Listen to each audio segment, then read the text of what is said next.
Shout out to Cats Pod. A big defensive play for Montana State.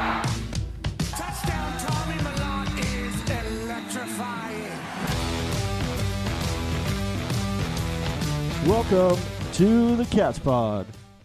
What's up, Podcats? I just gotta say, I heard our intro music for the first time in too long.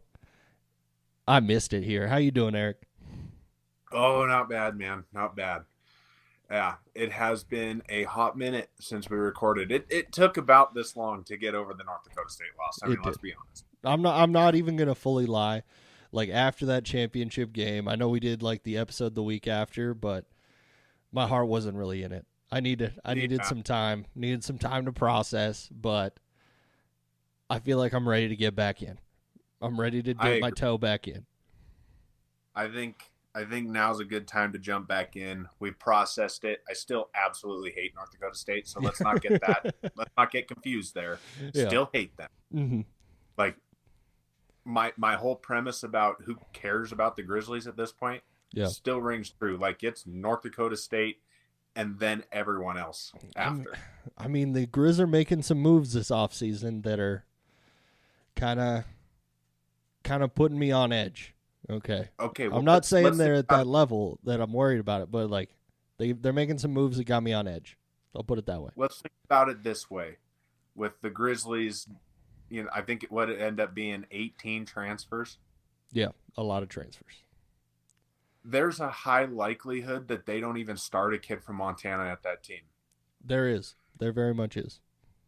Would you rather live and die with a team of Montana kids, with a splash of out of state, or just out of state? I mean, I love seeing the Montana guys out there. And I'm not saying that the Montana guys are not enough, and you are right. I would rather roll the dice with the Montana guys. I do too. I would too. I mean, we've been pretty spoiled with superstars from Montana. Oh yeah. I think it's going to continue being that way for a while, but I'm telling you, man, when I see Adam Jones and Taco Dowler out on that field, it's a whole lot more special than somebody that doesn't. Mm-hmm. I mean, being from Montana is a big deal. I mean, it always is. It always will be. Yeah. And there's a high likelihood the Grizzlies won't even have that at all. Yeah, we'll see. I mean, I don't know how it's going to play out, but we did crush in-state recruiting. We do have that going on. All the top recruits in Montana are going to Montana State. So that is a big deal. And it may not affect the roster this upcoming season, but going into the future and as far as stability and longevity, I think it's going to matter a ton. I do too. I mean, the roster construction for the Cats and the Grizz are so different from each other. Yeah. I mean, honestly, they couldn't be more different. The Bobcats have shown a real commitment to building from the bottom up for something that just turns into that, basically that NDSU machine, that SDSU machine that you just have, national champion aspirations every single year. Not saying that's what you should have this year, but I mean, honestly, the cohesiveness that this team should have, because it's not like the backups didn't get plenty of playing time last year. They did play a lot. Every second half. They played almost as much time as the starters during the regular season. Yeah. So I feel a lot more comfortable, and I'd rather, even if the Bobcats lose a couple, I'd rather watch them lose with a team full of Montana kids than not a single one on the team. This is definitely something we're going to have to come back to. We're going to have to bring our resident Grizz expert on, Mr. Brad Armour, so he can give us the full breakdown of all those 18 recruits, because I'm definitely not going to do that research. It's not going to happen. That's not something I'm going to do. I figured now that I've had several weeks to process everything, I'd give my new most hated teams list for the listeners. Okay. Is it a top 3, top 5? What are we at? Top 5, I think, is what it'll probably be. We can go top 5. Yeah, we can go top 5. Okay. I already mentioned number 1. Number 1 is solid. Yes. Hasn't changed. I hate NDSU with every fiber of my being. Yep. I can't even explain it. And the fact that they brought I think they lost one guy. Is it? Yeah, they it's something like back. that. Yeah. I mean, it just sparks the hatred even more. Like, I hate them. It's so tough. Number 2 is obviously the Grizzlies. Will always hate the Grizzlies, but I just they're not. It's not the same kind of hatred anymore. Yeah. Number 3, Suck State. Okay, I knew it was gonna be that. Okay, yeah. They did the same thing the Grizzlies did. They just brought in nothing but transfers. They just totally give up on anybody local, and they go after other schools' dropouts, essentially. Wasn't there in their NIL money that was getting advertised all over, like the $20 million in NIL money? Didn't that turn out not to be exactly true? I don't even really know, and I probably should pay better attention to that, but regardless of NIL money, I just don't understand how you can succeed when you just hodgepodge a team of random people together. Yeah, it's so hard to stay cohesive. Like the fact that South Dakota did it this year, USD, is impressive because they had a hodgepodge team of players from all over the country and they made a semifinal game. So, but I think that is the exception and not the rule. Yeah, I also think that Bob Nielsen is maybe one of the better coaches in all of the FCS, and now he's retired. So maybe they'll slip back to where they belong at the bottom. They'll probably slip to the middle if we're being real honest. Okay, we need a 4 and a 5. Number 4, I think this is a pretty easy Idaho. Okay, Idaho. Yeah. Yeah. I thought really, Eastern Washington might get that spot. Oh, they really hate the red field, so I was like, they might be 4th. I'm not sure. Yeah, Eastern, they make a case with the field, but they're so irrelevant at this point that I don't even feel like it's worth picking on them anymore. It's kind of like Northern Colorado. You do have a point there. That does make sense. Yeah, but Idaho, same thing. I mean, they managed to bring back quite a few of the guys that hit the portal, but still. They multiple years in a row. They rack up all these transfers in, and I'm not saying transfers are a bad thing at all. We have some of our favorite players, Julius Davis, Ty McCullough, are transfers. We love them. I'm just saying your core is more important than just building a team of transfers. Yeah, it's got to be a fine line, and we talked about it all year long. With how we have these solid Montana guys that keep the culture alive, that cat culture. And then we bring in transfers to fill in gaps where gaps may need to be filled. Yeah. Yeah. I think that, what Idaho is doing, now they're probably on the right track, but it doesn't erase the fact that I can't stand them. No. That game this year just left a bad taste. The second game this year just left a bad taste in my mouth watching that former quarterback of theirs be a little wimp on the field. So is number 5 Eastern Washington? So number 5, I'm going to go ahead and give this a tie between the 2 home fields that I hate. Okay. Northern Arizona and Eastern Washington. Okay. I didn't think that the Lumberjacks were going to catch any shade just randomly. It's 100% because it's hard to play there. Yeah. It'll never not be hard to play there, even for a Montana team who plays at somewhat of elevation. You're so high up there that it's just different. Yeah. And wasn't that the place that Ty told us kind of smells funky? No, that's Greeley. That's Northern Colorado. Northern Colorado. Okay, I was getting the Northerns mixed up. I'm glad you caught that. I don't want to throw any more shaded Northern Arizona, when unneededly. Yeah, I wanted to put South Dakota State in there, but it's just not a hateable team. They are not very hateable, honestly. I tried. I really did try to put an argument in my head together for why South Dakota State should be in there, but for whatever reason, I just don't hate them. I don't understand. I don't know why that is. I think I might need a therapist to help me unlock that one, but they're potentially the only team that has been beaten up by North Dakota State more than the Bobcats. I think that's why we have a soft spot for South Dakota State, because they've gotten their championships good for them and everything, and they've had their run, but a majority of their history is not so kind when it comes to the Dakota marker and everything. Yeah, that's very true. Yeah. But yeah, that's my new adjusted top 5, which that top 5 looked very different last year at this time. Definitely Very, did. very.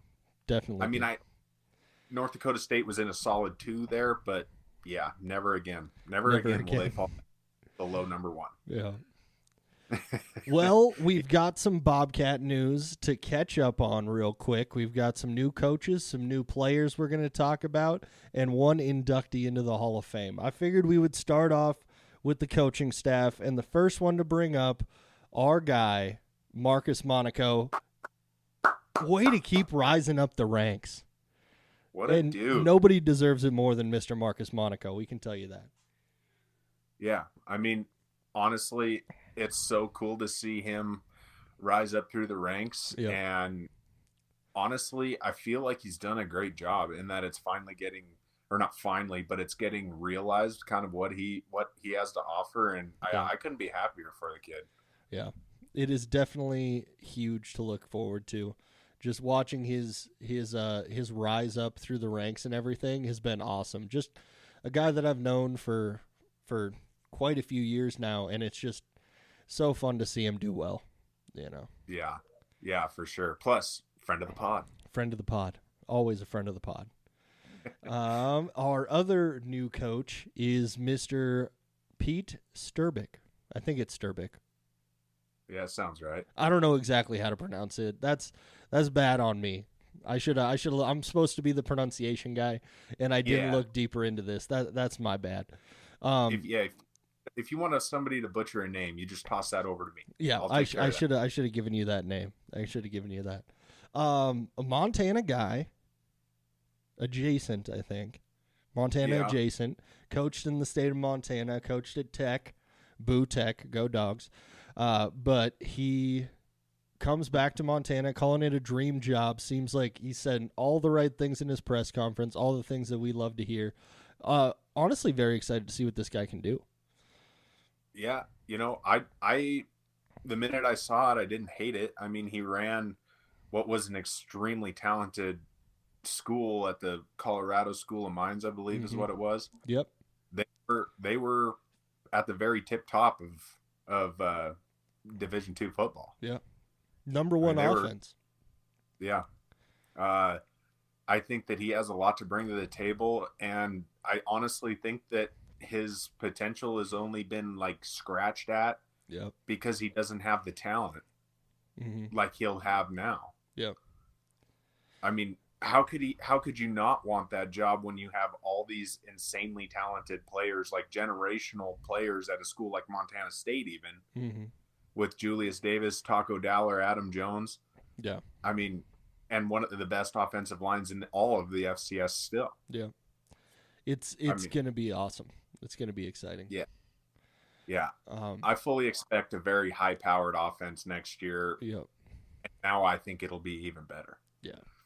Offensively, I think things are going to stay pretty solid going forward. There are a couple of question marks as far as things go offensively, which we'll get into later in this episode, I'm sure. But the thing that excited me about Coach Pete was we're on a first-name basis now, me and Coach Pete, just so you know. The thing that excited me was he just seemed genuinely pumped up to go back up into the booth. He was like, I love calling plays from the booth. I love being up there. He didn't seem like he loved being on the sideline so much, and so I was excited for him that he gets to be in a place where he feels more at home. And he feels at home in Bozeman, and he feels at home up in that booth, which I like to hear. Yeah. Yeah, I think it was a really good hire, and if we have learned anything from our trusted head of the team, Mr. Brett Vegan, is that he makes very, very wise coaching decisions. Yeah. He showed us all last year exactly what he's capable of doing. I think we all absolutely loved the result in his coaching decisions and his hire. And I think that there's absolutely no reason to not think that everything that he's done this year will play out exactly like we hope it will. For sure. He hasn't missed yet. Not that I can think of. I can't think of a single miss when it came to a coaching hire, bringing somebody into the program where they weren't a perfect fit for Montana State culture and Montana State football. Yeah, I mean, the whole team is about culture, and you have to find. And I feel like Vegan has an idea who has the culture he wants and who doesn't. Mm-hmm. And I think that's kind of where he goes there. Oh yeah, definitely. That. Yeah, no, I'm happy. I'm happy with it. I think our special teams is gonna be pretty damn good this year. Oh yeah, they're gonna be pretty tight with Mr. Marcus Monaco. Yeah, no, and they were great. Biased. Yeah, just a little biased, just a lot biased. Not even ashamed of it. Not even ashamed at all. Yeah, just everyone remember, this is a completely biased and 100% irrational podcast. It always will be. The least rational podcast on the airwaves. That's what we got here. Two pieces of Bobcat news to catch up on before we get to our signings. The first, Junior Adams is going to be a coach for the Cowboys. Yeah, okay? That's pretty sweet. That is pretty cool if it wasn't the Cowboys. I can't really get too excited about it. I can cheer for one guy on the Cowboys now. That's all they're getting. Cheering for one guy and one guy only. It does suck that it's the Cowboys, but boy, I sure love the opportunity for him. I mean, he's come a long way. Yeah. Very, very cool for him to be there. Great for another Montana State guy to be in the NFL ranks. Love seeing that. Yeah. Builds the program. Definitely shows what you can get from being a part of Montana State's football team. Yeah. And another NFL guy, Mr. Alex Singleton, will soon be in the Montana State Hall of Fame. Shout out to him. Well deserved. Yeah. He never misses an opportunity to come back either. I feel like every opportunity he gets, he's on the sideline and he's at these CAT games, and love to see him there just every single time. Very cool dude. Yeah, you couldn't ask for a better face of, Montana State right now, honestly. Yeah. I mean, he was a finalist for the Walter Payton Award until his unfortunate injury. He was absolutely tearing it up. He's a team captain for the Denver Broncos. Yeah. I mean, it truly is. It is such a good look for the program when one of your all-time studs is succeeding at that level and also is an A+ quality person. Yeah.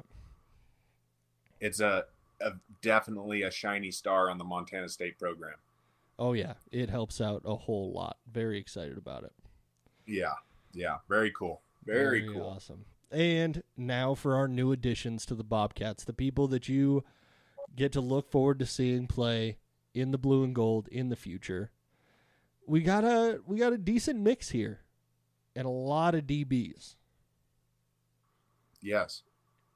A lot of DBs. It's I think that I actually don't even know where these guys are, what the Cats' mindset is going into this transfer window and everything and bringing players in. But once again, with bringing only 2 transfers in, you have to believe that this is going to be, these guys are upstanding citizens with above average football play. I don't know what their plan going in was, but the end product, I think I'm pretty happy with it. I think it shows a lot of confidence. It does show a lot of confidence in the roster. And I wonder how much of it is confidence in the roster and how much of it is...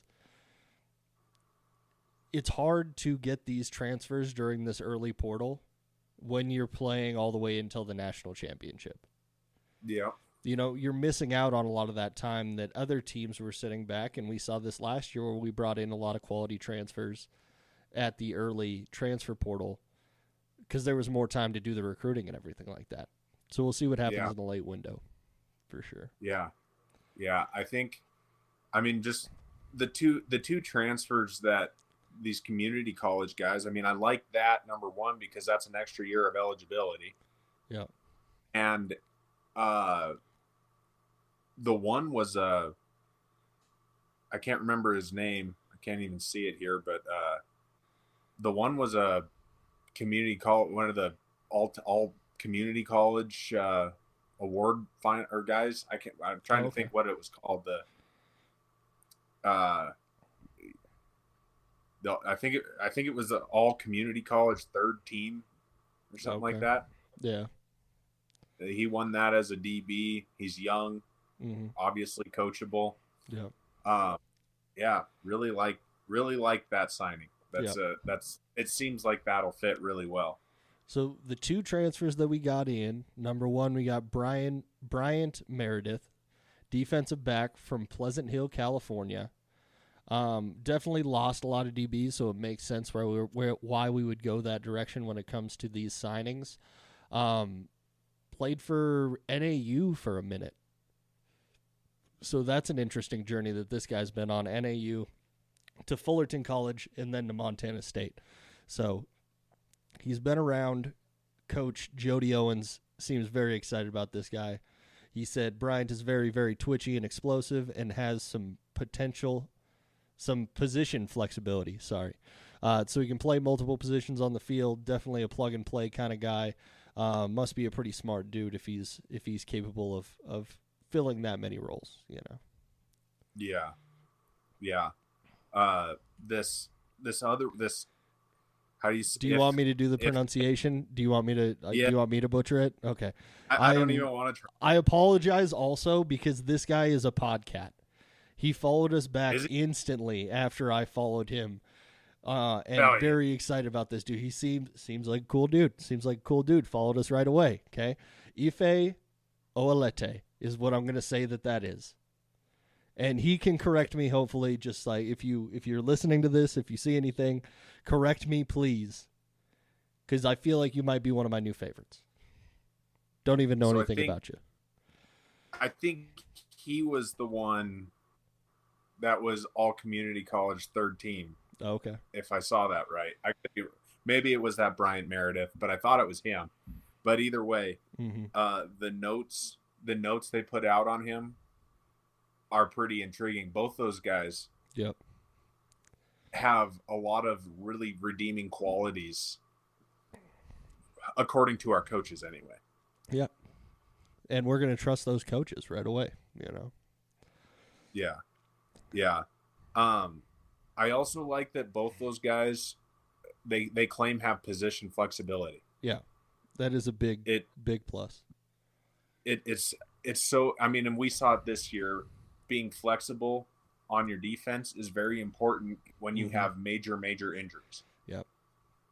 So being able to move guys around to different positions that are, maybe are a little weaker than others is extremely helpful in the course of a really long season, especially when you have January aspirations. Yep. You definitely have to have that depth.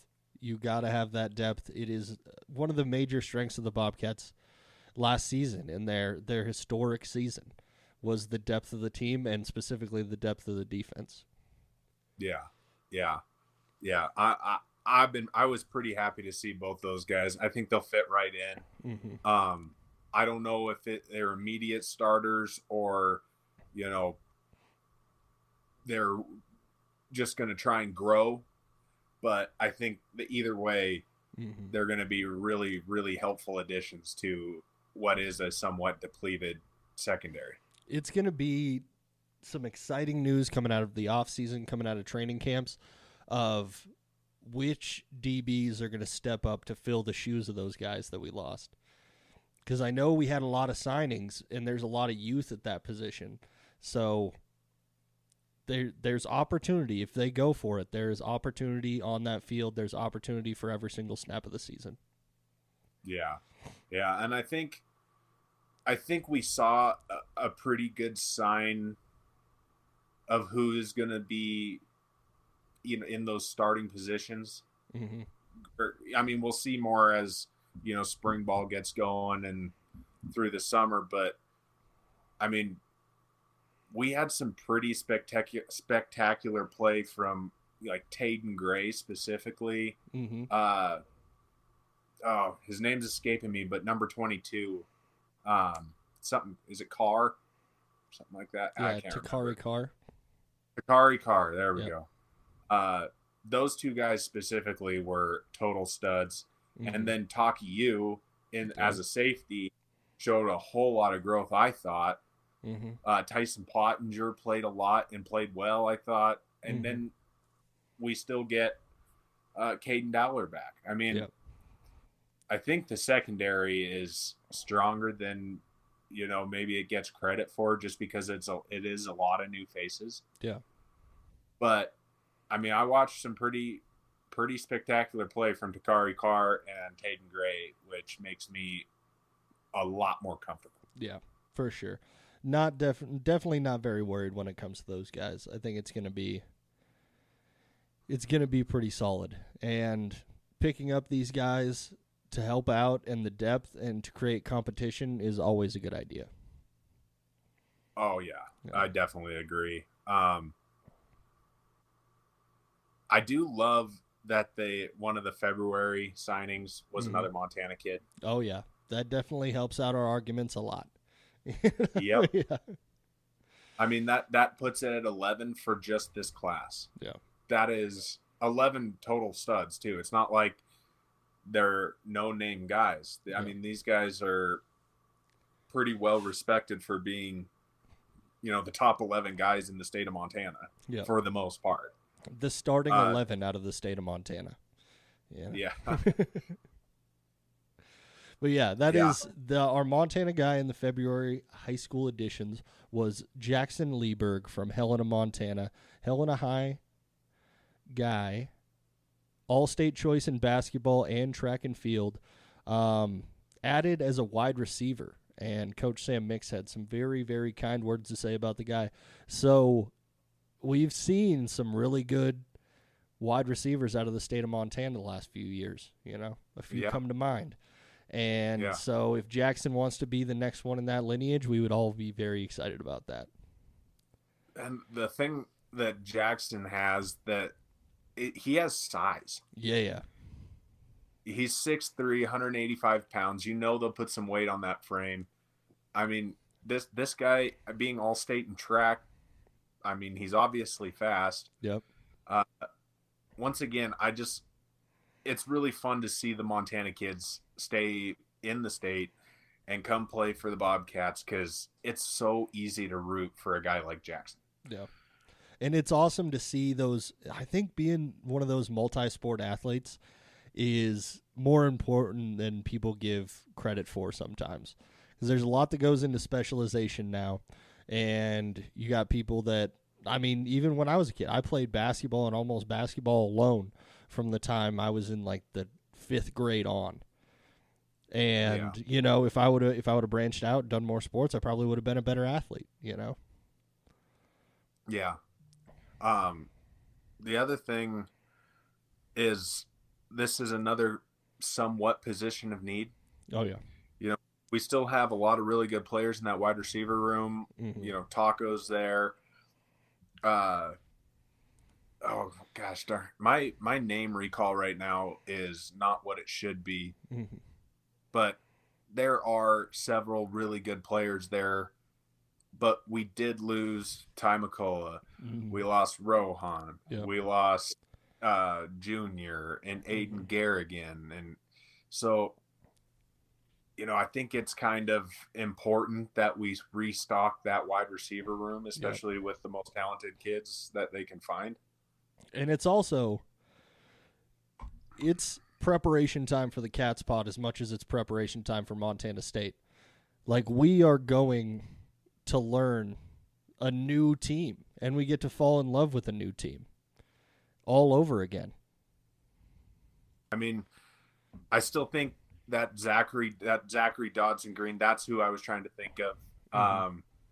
I think that he's going to be a big part. He looked really good in his playing time. We still have maybe the deepest tight end room in all of FCS. Mm-hmm. And, you know, with Taco kind of leading the way, I think it's, and we still have a ton of freshmen coming up right now. Yeah. That we don't even know anything about. Yeah. So it is somewhat of a position of need, that wide receiver room, but I also feel pretty safe with where we're at right now. Yeah. I am very much looking forward to getting one of those first those press books that you get with the full roster in it, all the numbers listed and everything, and just learning a whole new team. Very excited about that. Some of our other high school signings, we got a kicker out of Rock Springs, Wyoming. Second of 2 Wyoming guys during this. Ife Oalete. Sorry if I mispronounced your name again. Not that guy. Sorry, I missed one. My bad. There's 1 Wyoming guy. Yeah. One Wyoming guy, 3 guys from Texas. Come on, Ben. You got to be better than this, you know? You got to be better than this. All right, we got a kicker, though. We got a kicker, 4A All-Star honors as a kicker, first team all-conference kicker, second all-conference punter. So our boy Marcus has some young talent to play with to figure out maybe who's going to take over for Mr. Brendan Hall. Yeah. I think it was pretty obvious when Brendan left that we're going to have to find somebody to fill his shoes. Mm-hmm. Money Miles seems to have locked up the job for the time being. Yep.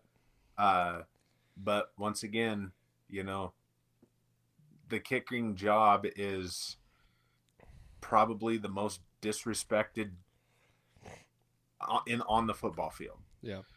I mean, all it takes is one missed kick, and they become everybody's least favorite person in the entire world. I would never want to be a kicker. No. Ever.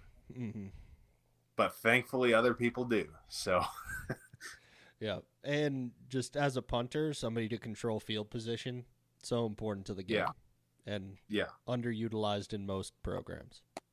Yeah. So, I think we saw with Brendan Hall this year how a punter can truly change games when you get somebody that's on his level. Oh, yeah. Constantly pinning people inside the 10-yard line changes the game. Puts your defense in a good position. Return. Yeah. Yeah. So, yeah, I love seeing a kicker come in, especially one that Marcus has 4 years to get him ready. Mm-hmm. He's got a significant amount of time to turn this kid into Brendan Hall 2.0. The only thing sorry. I didn't mean to cut you off. I don't think we've actually said the guy's name yet, which is a slight faux pas on us. His name is Michael Rubich, and I have one piece of criticism here. I think he might be just a little short, Yeah, I mean, you can't all be 6'9". He's not 6'9". Okay, he's not 6'9". I mean, does it bother you that we lose that joke now? It's gone. I mean, I'm keeping it alive. Yeah, trying to. Yeah, it just won't be the same. We can't just say, "Oh, hey, do you know this guy's 6'9"? No, can't do that. Do you ever hear that? And that's not fun with Mr. Mike coming in because he's 6 foot. Yeah. There's nothing funny about being 6 foot. You're just like average height. You're slightly above average height. Like, what am I supposed to make fun of here? When Money Miles graduates, we have Money Mike next. Money Mike after Money Miles. Yeah. That would be pretty solid. That would be pretty solid. Or if you wanted to run 2 syllables in each one, Money Michael. Michael. That might. Oh, yeah. That hits. I like that. I like Money Michael a lot. Yeah. The next one we have Tim Thomas II, a DB from Houston, Texas. Mm-hmm. This was a big one. This was a big get. Yeah. This guy, I'm pretty sure was highly recruited, and he chose Montana State over, several other people. But not only was he a stud in football, he was also a stud in track, which, another multi-sport athlete, fast, twitchy, all the things you kind of want in the DB. Kind of looks like he them. Yep. But pretty excited about this one. I mean, the recruiting pipeline in Texas has been really strong, and the talent that we've had succeed at Montana State from Texas has been, it's been good. Really, really good. I don't know if it all has to do with NJB, but I just want to say once again, shout out to NJB, because I feel like a lot of these Texas signings and transfers have to do with him. That might be someone we need to reach out to. I would love to have a conversation with him. We really do, because I've never seen. Well, maybe he doesn't speak in the press or anything as a point, but I don't think I've ever really heard him speak or anything. But just from the way everybody talks about him, seems like an awesome dude. Yeah, I think so. I mean, he's tagged in every one of these kids' posts. Yeah, they all love him. He's obviously part of it. Yeah. But yeah, I think this recruiting pipeline. I'm still a little sour on the Drew Polidor deal. So sorry, Yeah. but sorry, Drew. Still love you. Yeah, but sorry. It just hurts. Love you, it just hurts. But ouch. It hurts. Ouch. Feeling a little hurt. This Texas Montana pipeline's really good, and that was the one that kind of stung. But I think that this kid could be, kind of a Drew Polidor type. I mean, if you read his descriptions, it kind of reminds you of Polidor. So, next up, and I just have to introduce this one. Oh, greatest! I have to introduce. I won't even say anything about it. You just go ahead. I texted Ben a while ago, over a month ago. Yeah, this guy posted that an offer had been extended from Montana State, and I texted him and said, "This guy needs to be signed because he has the coolest name I've ever heard." Mm-hmm. This guy's name is Major Thornhill, and not only does he have the coolest name ever, he is from a town called Gunter. Gunter. Just a solid Gunter, Texas. Major Thornhill from Gunter, Texas. That is that is the coolest description. I don't know. What do you call that? That's like the coolest line ever. Major Thornhill from Gunter, Texas. Yeah. I'm just saying, over the next 4 years, 4 to 5 years, depending on what happens with eligibility rules, if Major Thornhill does not have the Chester A. Arthur beard at one time during his college career, I think it's a missed opportunity. Yeah. If he doesn't have the mutton chops going down into the mustache, I'm not going to be happy. See, I have a different picture in my head of Major Thornhill. I don't know what it looks like. This is weird. But, he's a Civil War major. That's what I'm thinking. Major Thornhill. I hear Major Thornhill, I think of like the pictures of Brian Urlacher or some just super stud like that, or just one of those guys that's just tougher than everybody else. Mm-hmm. But anyway, we can probably stop talking about Major Thornhill's cool name, cool town, and cool looks. Just saying. The coaching staff had a ton to say about him. Oh yeah. They basically said he was extremely high on their list, but getting highly recruited by some bigger schools. Mm-hmm. And so getting him is kind of a huge get, I think. Yeah. Talked about how he plays through injury, how he's just a tough dude, and I mean, hate to bring it back to the name again, but if your name is Major Thornhill, you're not soft. No. You cannot be soft and have your name be Major Thornhill. So he's definitely a strong dude.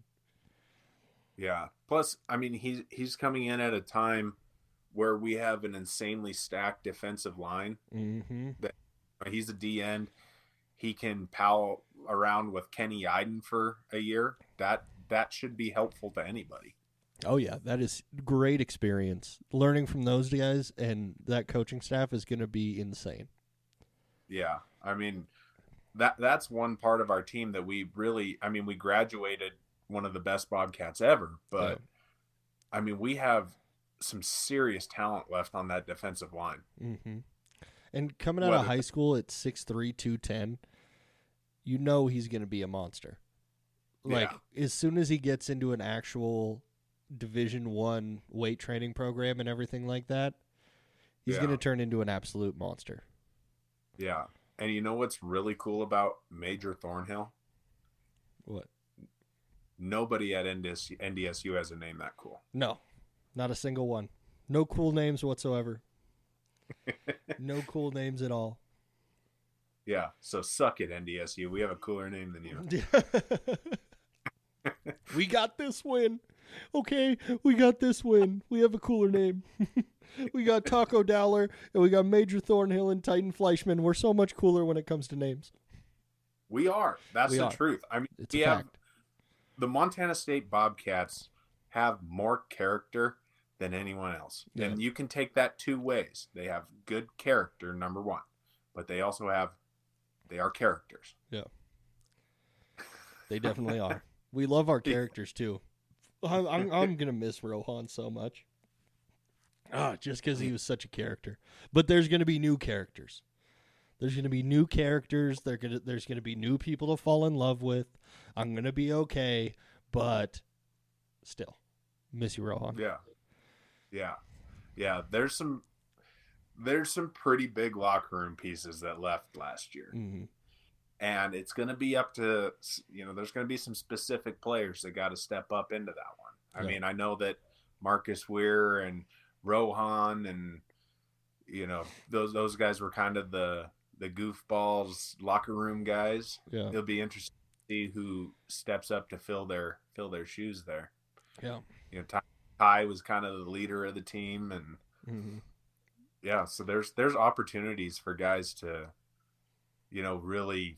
really step up and, create a whole new something.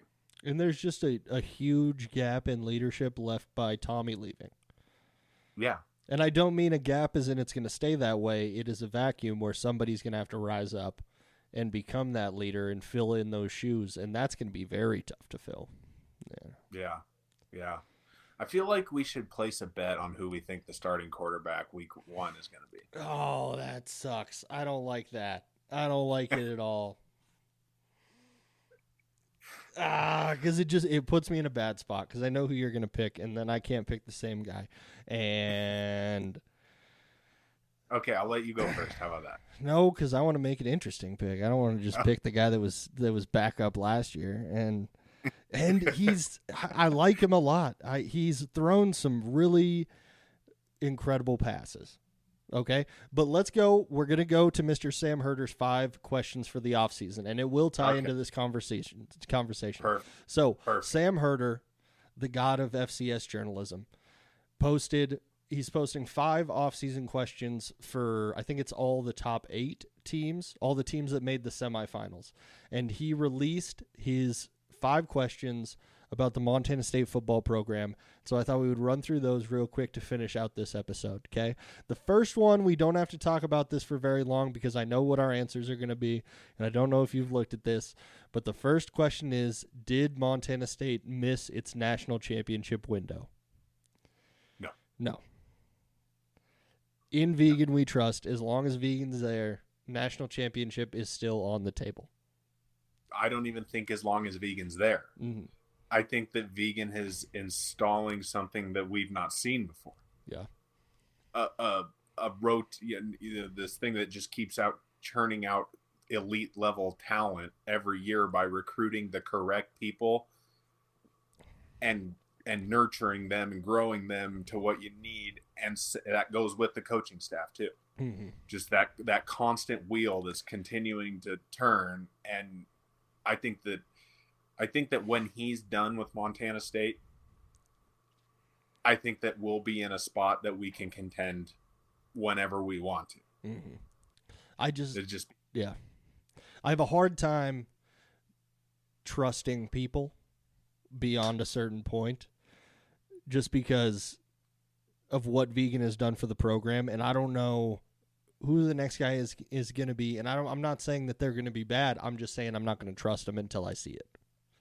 So I didn't see this article. Did he post his answer to these questions, or are these just questions he posed? He talks about them. Like, he talks about the question. I don't think there's any firm answers in here. It just kind of breaks down what the layout of the land is. Sure. What the situation is, and For this one, he broke down how all the top 8 teams, which players they lost on offense and defense. And really, there's nobody that's unscathed. No. I mean, NDSU has 5 out of their 11 on offense and 7 out of 11 on defense, so they kept a lot of guys. But there's teams that are in worse shape than us, like South Dakota State and Idaho, who have South Dakota State has 4 returning starters for offense and defense, and Idaho has 5 returning starters, offense and defense. Yeah, so. Yeah, it's going to be a tough. Well, maybe not, but probably not going to be a super fun year for either one of those programs. But you never know. No, it definitely is. What's next? The next question that we already alluded to is, who is the quarterback? I'll let you have Chance Wilson. I think it'll be Chance Wilson. But I'm gonna let you have him. Yeah. I'm gonna take a dark horse. Okay. Who's your dark horse? I think Jordan Reed is going to figure it out. Okay. He's been in this program for quite a while now. He's tall. He has an arm. I think this is a time where Jordan Reed, and I shouldn't even call him a dark horse. I mean, he was the backup quarterback until I think he got hurt. I'm not really sure. That's the whole thing, is he's an enigma. I don't know what's going on with Jordan Reed because we haven't seen him in so long. Yeah. I mean that being said, I think Chance Wilson's probably the guy, but Jordan Reed has the experience. He's been there for quite a while. I think there's a chance that he could be the guy. I think he'll going to figure something out. I think the quarterback battle will be between those two guys. Yeah. But I also say, don't count that River Warren out. That dude's a baller.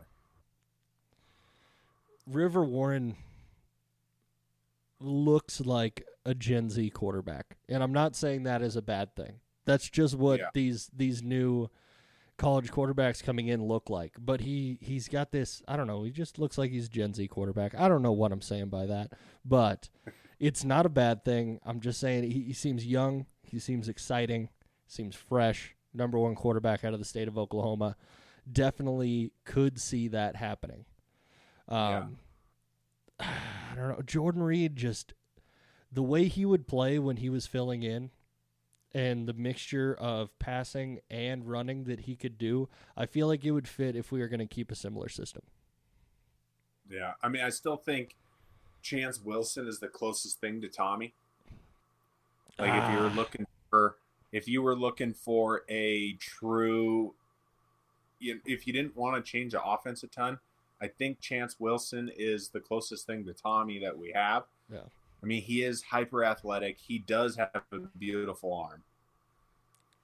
And I think he's probably the logical choice, but I just have this feeling that Jordan Reed is going to figure it out. Yeah.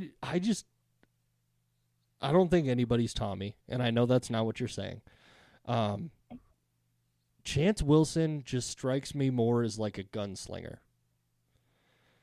Tommy was a tactician, and he would pick you apart, and he would make the perfect decision every single time.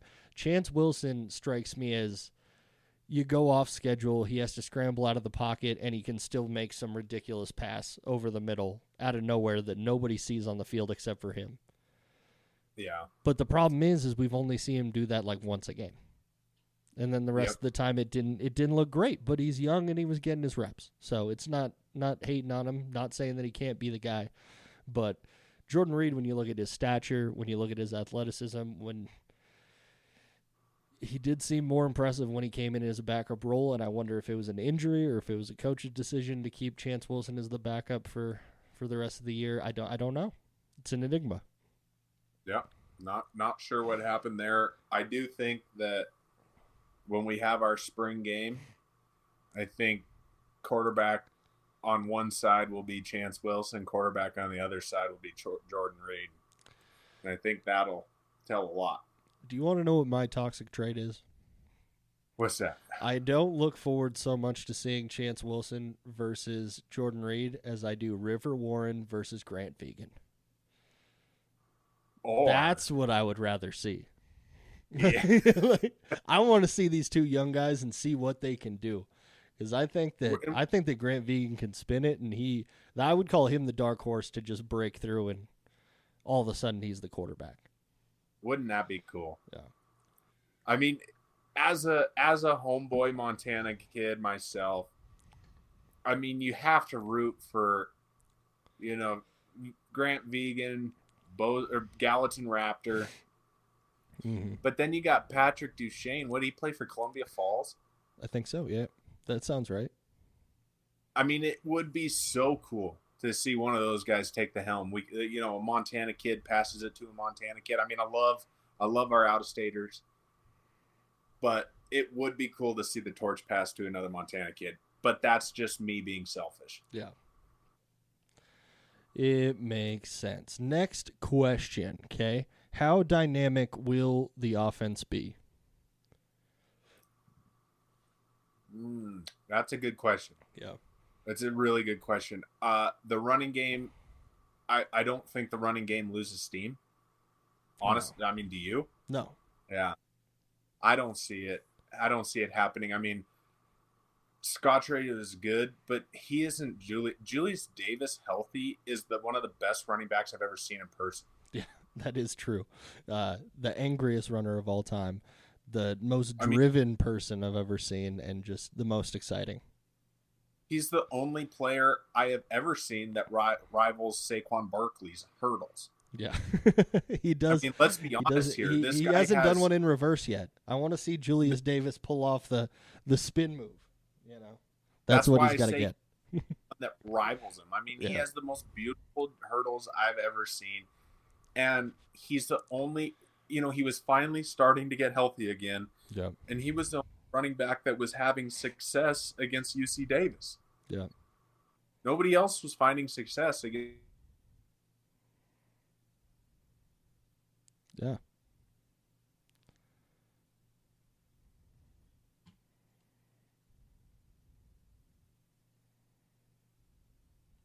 I think that the running game behind a stellar O-line holds it together, and I think that the running game is just as dynamic as it was last year. It's just a passing game. We're not sure who the quarterback's going to be. Our wide receiver room's going to look a lot different. I think our passing maybe takes a bit of a step back, but I don't think it's going to be like ultra dramatic. Yeah. I think we'll see a more I don't think it's going to be a major change. It's going to lean on the run game as it always has. And hopefully we find the right quarterback to make those big chunk plays, 20 yards to a tight end, 20 yards on the outside, the occasional long touchdown to Taco or somebody like that. The pass catchers are still there. So you got to give them somebody that can feed them the ball. I mean, we still have to remember we have the tight end room is so deep. Mm-hmm. I mean, you still have we haven't even seen what Leuven's Valson and my name recall is just terrible right now. But the kid from Rocky Lencioni. Yeah. We don't even know what these kids can do yet. Yeah. I mean, Leuven's Valson he is highly touted out of high school. I mean, this kid, that kid was special coming out of high school. For sure. He's had his year, and I mean, I wouldn't be surprised to see, a good bit of him out there. I don't think the offense will be quite as explosive. I just don't think it'll be that dramatic of a drop off, I guess. Yeah. I mean, compared to what Montana State's team was last year, there's always going to be some kind of drop off. It's not going to be the end of the world, but it's going to be a different type of season. Yeah. I mean, we're not going to blow every team out every single week. That's not going to happen. Mm-hmm. All right, fourth question. You ready? Yeah. We kind of already covered this a little bit. How does the secondary rebuild? Well, yeah, I mean, we kind of already covered it. I fully expect to see Dakari Carr, Taden Gray, Taki Yu, Tyson Pottinger heavily involved. Not to mention there were, our secondary recruiting classes from last year and even our early signing period, a few months ago, Mm-hmm. Specifically, I can't remember his name, but there was a kid from Houston, played 6A football that was, kind of recruited as possibly a day one starter. Yeah. It's going to be up to the coaching staff to figure out how to move these pieces around and how to fill specific areas because pretty much everybody is gone. So I'm looking through Mr.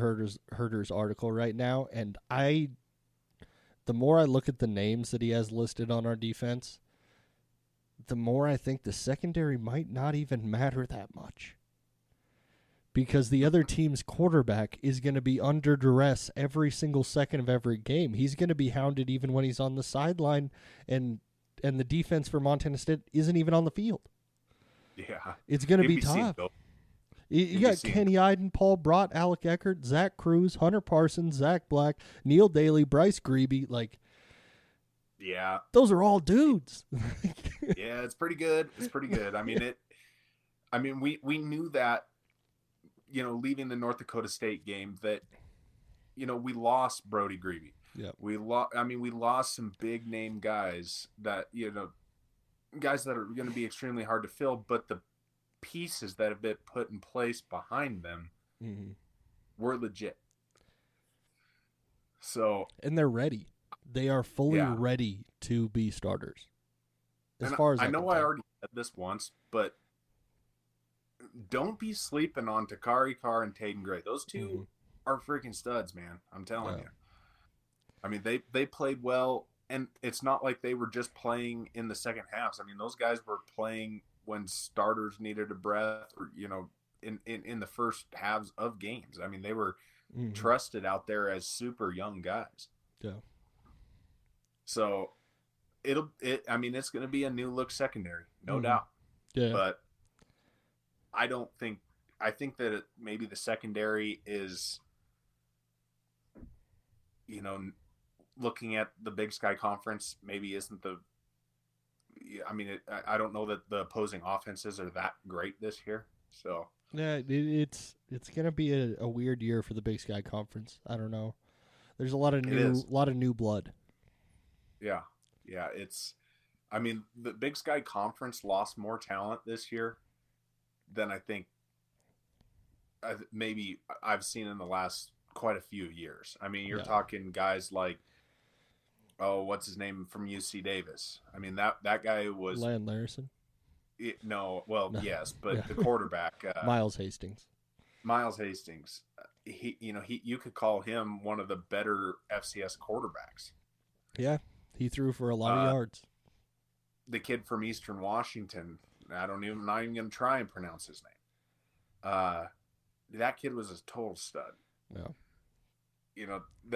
It's just I don't think the Big Sky Conference is going to be great this year, and I don't know that they have the quarterback play to really stress a young secondary.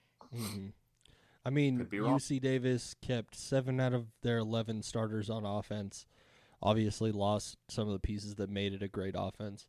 And they lost all but 3 of their defensive starters. So it's going to be tough for them. And Idaho, I already mentioned, lost a lot of players. So all the major teams that were in the semifinals for the Big Sky Conference lost a lot of players. You're legitimately looking at, possibly Northern Arizona. They were kind of knocking at the door. I know they lost some guys too. I think they'll probably be okay. The Grizzlies, who knows what happens with that hodgepodge of dudes. Mm-hmm. And the Bobcats, and Portland State's going to be terrible. Cal Poly is going to be dreadful. Mm-hmm. Sac State is just like you used that word earlier, an enigma. We have no idea what Sac State's going to be like. Yeah. So it's going to be weird. And so tying that all back in, I think that this maybe is the year to have a young secondary. Yeah. There's going to be a lot of new quarterbacks in the conference. I can tell you that. Yeah. Yep. Exactly. Yeah. And we have one last question from Mr. Herder. I don't think this is something that we're super interested in, but how many scholarship level players will MSU have? to frame this question, the rules have changed in the NCAA, and NCAA we no longer have a scholarship limit. We have a player limit. So Montana State can roster up to 105 players. They can scholarship 70, I think, and then they can fill the rest with NIL money that's basically scholarships. So they can go up to 105. But he's asking how many people can you actually draw into a program that are going to be actual scholarship level guys, which is tough. I have no idea. Exactly. I don't even know how to answer that question. This is where Mr. Sam Herder is Mr. Sam Herder, because he can answer a question like this, and I have no clue.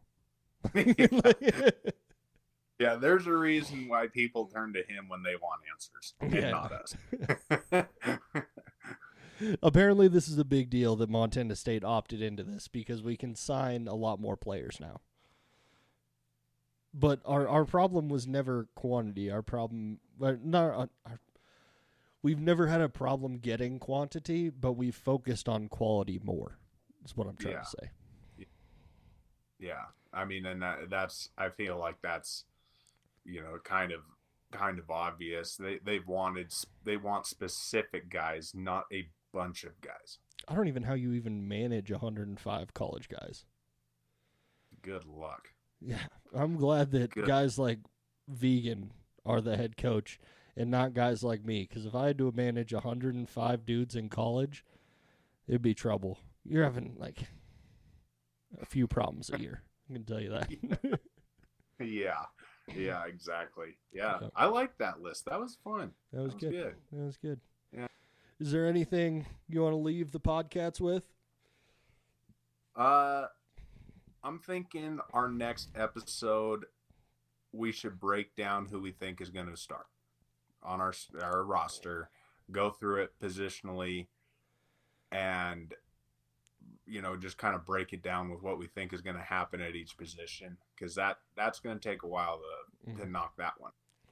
Yeah, the like the Cats Pod 2 deep roster, the way too early Cats Pod 2 deep roster. Yep. That sounds like a good idea to me. I'm in. We still got to do our way too early predictions for when we just lose our absolute ever-loving mind. We haven't even touched on the schedule yet, and we're not doing that today. We're already over an hour. Definitely not doing that today.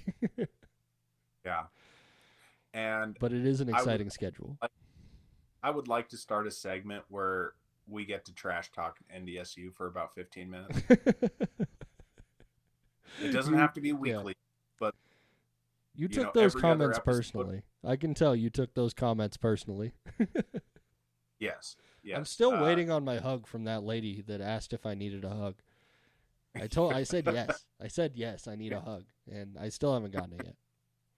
Yeah. So, yeah. We have a lot with our multiple week layover here. We have a lot to get into in the coming weeks. Mm-hmm. A lot. So look forward to it. It's coming along. Yeah. Stay tuned, boys and girls. All right. Have a great week, everybody. Hope you enjoyed this episode. Hopefully we didn't give you all of the wrong information this week. Go ahead and follow us on Instagram and X at CatsPod. Check us out on YouTube at The CatsPod. And we will catch you guys the next time we are inspired. Adios.